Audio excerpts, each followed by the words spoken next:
I am Rizki, living in a small, peaceful village where the relationship between neighbors feels like family. Next door to my house lives Mr. Basuki, the respected RT head, and his wife, Mrs. Wartini. Our relationship is so close, almost like siblings. I often visit their house. And vice versa. We share stories, laughter, and even food on weekends. Their house is always full of conversation. Even though there are only the two of them there, their only child, Lisa, has long since migrated out of the island with Mr. Basuki and Buartini's two grandchildren. Leaving the house feels lonely. However, the warmth of their family is still felt every time I stop by. Riz, stop by here first. This fruit was just picked from the back garden, said Buartini one afternoon while offering a bowl full of rambutans. I smiled, nodded, and sat on their terrace, enjoying the fruit while listening to Pak Basuki's story about the plan to repair the village road. This familiarity made me feel like part of their family, a bond that had been established since I moved to this village several years ago. Pak Basuki, even though he was approaching retirement age, remained fit and full of enthusiasm in carrying out his duties as the RT head. He always had a way to make residents feel cared for, from organizing night patrols to helping neighbors in need. Riz, tomorrow please help Pak RT with the snow. Yesterday's flood made the trash pile up, he said one day while patting my shoulder. I'm always ready to help. Not only because she's the RT head, but because I respect her dedicated figure. On the other hand, Mrs. Wartini, even though she's almost 60 years old, has a charm that's hard to ignore. Her face is indeed decorated with several wrinkles, but her eyes still sparkle and her smile is always warm. She often wears a simple house dress that somehow always looks graceful on her body. Mother is still as beautiful as before. Yes, I joke once when I helped carry a vegetable basket to their kitchen. Buartini chuckled. Hala, Riz is being cheesy. This is just an ordinary house dress. But from the way she blushed, I knew she was happy with the compliment. Our closeness felt natural, like a sibling who loves each other. Life in the village went on as usual until an incident changed the atmosphere. One morning, bad news came. Mr. Basuki suddenly fell ill. I still remember clearly when Buartini ran to my house. Her face was pale. Riz, please help mother. Father suddenly fainted in the living room, she said in a trembling voice. Without thinking, I rushed to their house. Mr. Basuki was lying on the floor, his breath weak. We immediately took him to the nearest hospital. There, the doctor stated that he was in a coma and had to be treated intensively in the emergency room.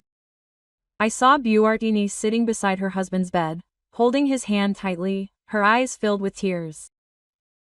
Rizki, I don't know why this suddenly happened, she whispered. Her voice was full of anxiety. I could only pat her shoulder gently, trying to calm her down. Calm down, Mom. Mr. Basuki is a strong person, he will recover, I said. Although I myself was not sure, as a neighbor who was considered family, I felt responsible to help. I decided to stay at the hospital, accompany Buartini and make sure Mr. Basuki's needs were met. The days at the hospital were hard. I went back and forth to get medicine, buy food, and take care of various small needs. Buartini, who was usually full of energy, looked increasingly tired. She never left Mr. Basuki's side, even to take a shower or change clothes. Her face was pale, her hair was a little messy, but she persisted. Mom, you have to rest. You haven't taken a shower or changed clothes for 2 days. Go home first, I'll take care of Dad, I said on the third day. Seeing her almost collapse, Buartini shook her head slowly. No, Riz, I can't leave Dad. But when some neighbors came to visit that afternoon, I finally managed to persuade her. Mom, go home first. Take a shower, rest for a while. I'll take you back here later, I said firmly. She looked at me doubtfully then nodded slowly. Okay, Riss. But don't be long, Mom, just a moment. She answered weakly. I nodded, relieved to be able to take her home to rest. Even though it was only for a short time, the journey home by motorbike felt different. Wartini sat behind me. Her hands held my waist to keep her balance. The narrow village road made me have to drive carefully. Suddenly a car parked carelessly on the side of the road made me brake suddenly. Ouch! Wartini exclaimed as her body was pushed forward, hitting my back. I felt something soft touch my back and my heart suddenly started beating fast. Sorry, Mom, I couldn't see the car, I said trying to cover up my awkwardness. It's okay, Riss. Mom is fine, he replied. But his voice sounded a little shaky. I tried to focus on the road, but my mind started to fill with images that shouldn't be there. I knew this was wrong. Wartini was Mr. Basuki's wife, a highly respected person in the village. But for some reason the sensation just now kept ringing in my head. When I arrived at his house, I hurriedly said goodbye. Mom, I'm going home first. Get a change of clothes, come back here later. Yes, I said quickly. Don't be long, Riss. I feel sorry for my friends in the hospital, he said. And I nodded, promising to come back soon after cleaning myself back to the hospital after dropping Wartini off.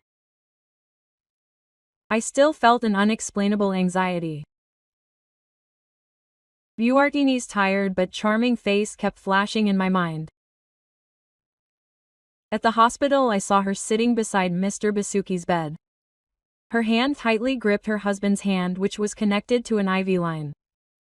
Her eyes stared blankly at the monitor showing Mr. Basuki's heartbeat. I knew how heavy a burden she was carrying, taking care of her husband who was in a coma without knowing when he would wake up. Mom, have you eaten yet? Let me get you something from canteen. I offered, trying to lighten the mood. Wartini shook her head slowly. Not yet, Riss. But I'm not hungry. Thank you for accompanying me here. Her voice was weak, but there was warmth behind it. I just nodded and sat on a plastic chair in the corner of the room, watching her gesturing. She occasionally wiped her face with a tissue, as if she wanted to hide her increasingly obvious fatigue. Her hair, which was usually neat, was now a little messy and her clothes were wrinkled because she hadn't changed for 2 days. I felt sorry for her, but at the same time, another feeling began to creep into my heart. A feeling that I knew shouldn't be there. That day, after several neighbors had gone home after visiting, I again persuaded Wartini to rest. Mom, you really need to go home. Look, your face is really pale. I promise I'll take good care of Dad, I said in a firm tone, standing beside her. She looked at me with eyes full of doubt and then took a deep breath. Quote, Okay, Riss, but only for a moment, okay? I won't be at peace if I leave Dad for too long, she replied. Her voice was almost a whisper. I nodded and helped pack her small belongings into the bag. As we prepared to leave, I offered to take her on my motorbike again. Don't worry, Mom. I drove the motorbike slowly. I joked, trying to make her smile. She only nodded slightly. But I could see a little relief on her face. The trip home this time felt calmer than before. But my mind was still filled with yesterday's incident. That accidental touch that for some reason kept bothering me. I tried to distract myself by focusing on the road. But every time Wartini held my waist to keep my balance, my heart beat faster. When I arrived at Wartini's house, I decided to wait for her in the living room. She rushed to the bathroom, leaving me with a cup of hot coffee and some cookies that were already on the table. The aroma of coffee wafted, but my mind wandered to things it shouldn't have. Not long after, I heard the sound of water stopping, followed by Wartini's footsteps from the direction of the bathroom. "Sorry, Riss. Mom was cleaning up for a while," she shouted from inside the room. "It's okay, Mom. Take it easy," I replied, trying to sound casual. But when she came out, my heart seemed to stop. She was only wearing a thin cloth that was barely visible. I quickly looked away, but the sight had already imprinted itself on my mind. The two protrusions behind the cloth that were so prominent made it difficult for me to hold back my inner turmoil. "I want to change first, Riss." "Wait a minute," she said as she walked to her room, as if not realizing the effect it had caused. I just nodded stiffly, trying to calm myself by taking a sip of coffee, but my hands were shaking a little. Not long after that, Mrs. Wartini came out of her room again, still wearing the same clothes, the thin cloth that seemed to deliberately show off her curves. She walked towards the closet in the corner of the room right near where I was sitting. "What are you looking for, Mom?" "Let me help you," I offered, trying to distract myself from the situation that was making me increasingly uncomfortable. "Oh, no need, Riss. I just want to get some clothes," she answered casually, then bent down to look for something on the bottom shelf. Her position gave me a glimpse of her hidden body parts, and I had to bite my lip to stop myself from staring. My heart was beating fast and my mind was in chaos. I knew this was wrong. She was the wife of Mr. Basuki, a highly respected person in this village. But her charm, her aura that was still so strong despite her old age, made it difficult for me to think clearly. "Mom, I'm going out first. Get some air," I said, suddenly standing up and walking quickly to the terrace, trying to calm myself. Back at the hospital, I tried to act normal, but my closeness to Wartini began to change. I began to pay more attention to her, especially when she finished cleaning herself. There was something in the way she moved, the way she combed her wet hair, or even the way she smiled that made me unable to look away. I began to look for reasons to talk to her, to help with small things like carrying bags or buying food. Quote, "Riss, thank you. You are always ready to help, Mom," she said one afternoon when I brought her a glass of warm tea. "You're welcome, Mom. Besides, Mom is like my own sister to me," I answered, trying to hide my true feelings. But every time she smiled or touched my arm accidentally, I felt an electric current flowing through my body. Our closeness grew stronger and I knew in my heart that there was a boundary that was starting to blur. A boundary that I should not have crossed. The night in the hospital felt so quiet, only the sound of Mr. Basuki's heart monitor beeping softly in the emergency room. Wartini, who sat beside me on a thin mat, became a temporary sham as we started to talk about her life. She told me about Lisa, her only child who now lives far away outside the island and only comes home once a year during Eid. "Riss, Mom really misses Lisa. The house is crowded when she's around," she said in a tone full of longing. Her eyes stared blankly at the walls of the room. I just nodded, listening attentively, but my mind started to drift to other things. Suddenly she turned her hat to Mr. Basuki's condition. "Dad has had diabetes for 5 years, Riss. His stomach is also problematic. The inflammation is difficult to heal," she said softly, as if holding a heavy burden on her chest. Then in a voice that was almost inaudible, she asked, "They say diabetes can make men unable to do anything in bed." "Yes, Riss." I flinched. I didn't expect her to discuss something so personal. Quote, "Yes, Mom. I think someone said that," I answered awkwardly, trying to keep my tone polite. "But it also depends on the person," I added, not wanting to get too involved in the conversation. Mrs. Wartini just nodded. Her face showed deep sadness. "It wasn't easy for you either, Riss," she whispered. And I could feel the pain in her words. The night was getting late and the narrow space forced us to lie close together on the mat while taking care of Mr. Basuki, who was sick. Mrs. Wartini invited me to rest with her. "Riss, you just sleep here, no need to be on the chair. You must be really tired, right? You've been tossing and turning," she said in a soft but firm voice. I hesitated for a moment, but finally nodded. "Yes, Mom. I'm tired too, but you need to rest properly." "Yes," I answered, trying to keep our distance even though our bodies were almost touching. Under the thick blanket she spread out, the atmosphere felt even sadder. I tried to close my eyes, but suddenly Wartini whispered, "Riss, don't turn your back on Mom like that." Her tone was soft, almost pleading. I turned around and without meaning to, the soft scent under the blanket made my heart beat fast. Instead of moving away, she actually approached as if looking for warmth. "Mom is cold, Riss," she said softly. And I felt my heart beating fast. I don't know what drove me, but the feeling slowly reached her heartbeat under the blanket. She didn't refuse, instead she responded to the productivity with great tenderness. "Riss, we shouldn't be here," she whispered. But her hope didn't let go of my hand. Rain began to fall outside, covering every sound, and I replied, "Calm down, Mom.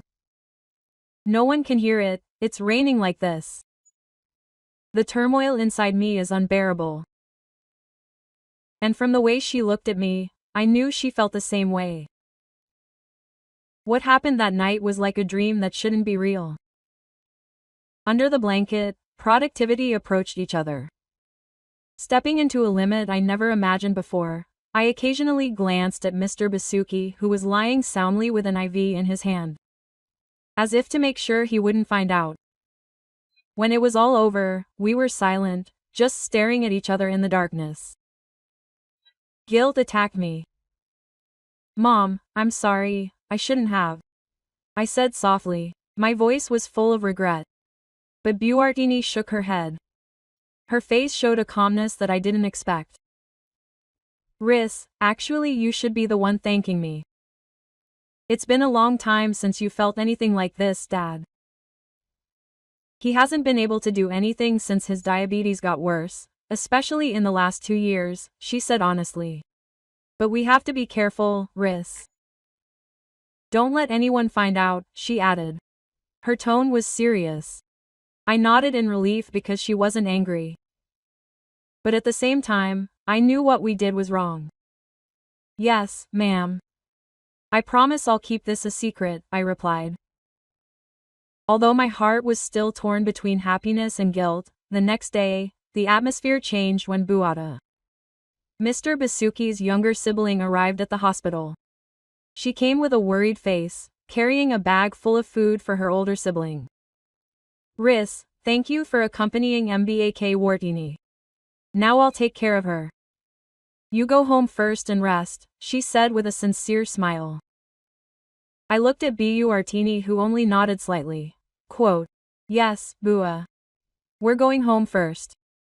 But if anything happens, let me know, okay?" I said, trying to sound normal. In my heart I felt constrained. Buada's presence made it impossible for me to be close to Wartini like the night before. Although the desire was still burning in my chest, when we rode home together, Wartini didn't say much. She only gave me a small smile when she got off the motorbike. Quote, "Thank you, Riss. Be careful on the road," she said before entering her house. I went back home. But not long after, my cell phone rang. Quote, "Riss, what are you doing? Can you come to my house for a while?" she asked. Her voice was full of meaning. I knew what she meant. "Yes, Mom. I'm going there now," I answered. My heart was already beating fast again. 2 weeks later, sad news came. Mr. Basuki breathed his last. I saw Wartini crying beside her husband's body and I could only stand behind. I didn't know what to say. "Riss, Mom didn't expect you to go this soon," she said between sobs. I just hugged her softly, trying to comfort her. A few days after the funeral, Lisa, Wartini's daughter, came and invited her mother to live with her outside the island. Quote, "Mom, come with Lisa there so you won't be alone," Lisa coaxed as we sat in Mrs. Wartini's living room. But Wartini shook her head firmly. "No, son. I still want to be here. Mom's clothing store still needs to be taken care of," she said that even though I knew there was another reason behind her decision. After Lisa came home, Wartini's life became quiet again. But she was never truly alone. Every time she felt lonely, my cell phone would ring. "Riz, Mom needs someone to talk to. Can you come over?" she asked one night. I knew it wasn't just a chat she was looking for, and I was always there to help make her life more meaningful, as she once said. "Yeah,